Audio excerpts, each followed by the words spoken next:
Assalamualaikum warahmatullahi wabarakatuh. Saya Maya Sirunifka. Saya adalah mahasiswi dari UIN Araniri, Fakultas Sains Teknologi, Prodi Biologi. Jadi di sini saya akan menjelaskan sedikit tentang hubungan antara nilai-nilai Islam dalam menjaga lingkungan akuatik atau perairan.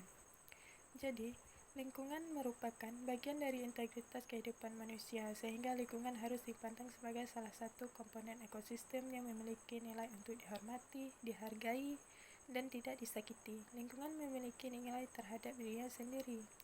Perilaku positif dapat menyebabkan lingkungan tetap lestari, dan perilaku negatif dapat menyebabkan lingkungan menjadi rusak. Kerusakan alam diakibatkan dari sudut pandang manusia yang antroposentris, memandang bahwa manusia adalah pusat dari alam semesta, sehingga alam dipandang sebagai objek yang dapat dieksploitasi hanya untuk memuaskan keinginan manusia. Seperti yang dijelaskan dalam surat Ar-Rum ayat 41 yang berbunyi, Taharal fasadu fil barri wal bahri bima kasabat aydin nasi liyundhiyakum ba'dalladzi a'milu la'allahu yarji'un, yang artinya telah nampak kerusakan di darat dan di laut disebabkan karena perbuatan manusia, supaya Allah merasakan kepada mereka sebahagian dari akibat perbuatan mereka, agar mereka kembali ke jalan yang engkau ridhoi. Dalam perspektif Islam, manusia dan lingkungan memiliki hubungan relasi yang sangat erat karena Allah SWT menciptakan alam ini termasuk di dalamnya manusia dan lingkungan dalam keseimbangan dan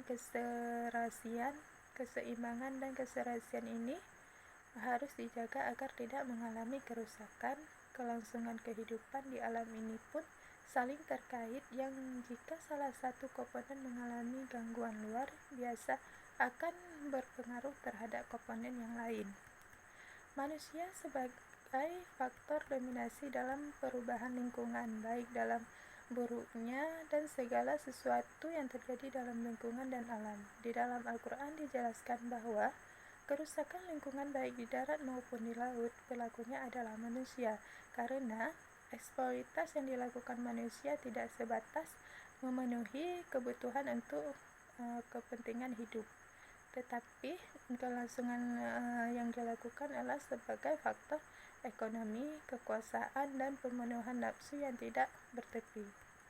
Karena faktor dominan manusia terhadap alam, terutama kerusakan lingkungan yang ada, maka Allah mengingatkan dalam surat Al-A'raf ayat 56 yang berbunyi, La tufsidu fil ardi ba'da islahiha wad'uhu khaifan wa ta'ma'an inna rahmatallahi qaribu minal muhsinin, yang artinya, dan janganlah kamu berbuat kerusakan di muka bumi, sudahlah Allah memperbaikinya, dan berdoa kepadanya dengan rasa takut atau tidak akan diterima dan harapan akan dikabulkan.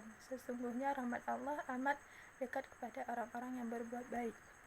Di dalam ajaran Islam, pendapat akan alam semesta, hidup dan kehidupan saling berkaitan. Sebelum adanya manusia dan isi bumi, terlebih dahulu Allah menciptakannya dahulu, sebagai firman-Nya dalam surat At-Tariq ayat 5 yang berbunyi, Alladzi ja'ala lakum arda firassa was-samaa'a binna'an wa anzala minas samaa'i ma'an fa akhraja bihi minnas samarati rizqan lakum fala taj'alu lillahi andadan wa antum ta'malun. Artinya, Dialah yang menjadikan bumi sebagai harapan bagimu dan langit sebagai atap, dan Dia menurunkan air atau hujan dari langit, lalu Dia menghasilkan dengan hujan itu segala buah-buahan sebagai rezeki untukmu. Karena itu janganlah kamu mengandalkan suatu sekutu bagi Allah, padahal kamu mengetahuinya. Hanya sekian presentasi dari saya. Apabila ada kesalahan atau kekurangan. Saya mohon maaf. Wabillahi taufiq wal hidayah. Wassalamualaikum warahmatullahi wabarakatuh.